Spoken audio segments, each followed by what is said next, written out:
આવો. ઓવે તમે ધંધો શું કરો? ધંધો મને કરવાનું કે પણ હું ધંધો નહીં કરતો. કરવો પડે ને. મારી મરજી. ના ના, આ તો પૂછ્યું. વેલા ઉભા થઈને શું કરો? બૈરાની માર ખાતા હશો. અલ્યા બૈરાની માર તો પેલા બાબા કોઈ આદમી ના ખોય. લગન કર્યો? માર કાકે કર્યો, મેં નહીં કર્યો. તું કોણ છે લ્યા? પ્યોર દેશી દારૂડિયો હોદના ચિયાક ની માર ખાઈને દેશી પીને હુઈ જવાનું. તમે પ્રેમ કરેલો? ઓવે મેં પ્રેમ કર્યો પણ હોમે વાળી ના કર્યો. તમે કેમ કર્યો? અલ્યા માર કાકા કીધું તું. લગન કરવાની ઈચ્છા નહીં થતી? અલ્યા ઈચ્છા ઘણી થાય પણ દારૂ પી પીને તૂટી ગયો અમે. અમને કોઈ છોડ્યું ના હાલે. તમને ખાવાનું શું ભાવે? ખાવામાં તો અમને જમીન ભાવે. દારૂ પી પીને અમે બધી જમીન ખાઈ ગયેલા. સહાડો ના રાખો. ના પીવો તો શું થાય? કોઈ થાય ના પણ અમાર પીવાથી 2-3 જણાના ઘર હેડ્યા જાય. એવું એમ? એવું બેવું કોઈ નહીં. તારે જે કહેવાનું હોય કે ફટાફટ મારે ઘઉં પાવાના છે. તમે ઘઉં વાયા છે? એટલે અમાર દારૂડિયાને જમીન ના હોય, કોકની વાવમાં પોસમાં છઠ્ઠા ભાગે વાઈ નાખો.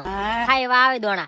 હારું વધો ને, પણ આવતા વર્ષે મારે ભેગા આવતા રહો. ચોથા ભાગે ઉપાડ આલ્યું. 10-20 રૂપિયા હોય તાલો કે આવતા વર્ષે આલ્યું. હારું હડો હોય તો હતો ને, પણ શેઠ સંપલ પડ્યો હોય તાલો કે મારે પહેરવા ગતું નહીં. બૈરાનો પડ્યો. સાલ છે લાવો ને, તૂટેલો હશે તોય સાલ છે. બહાર પડ્યો લઈ જા સોનો સોનો. હારું હડો.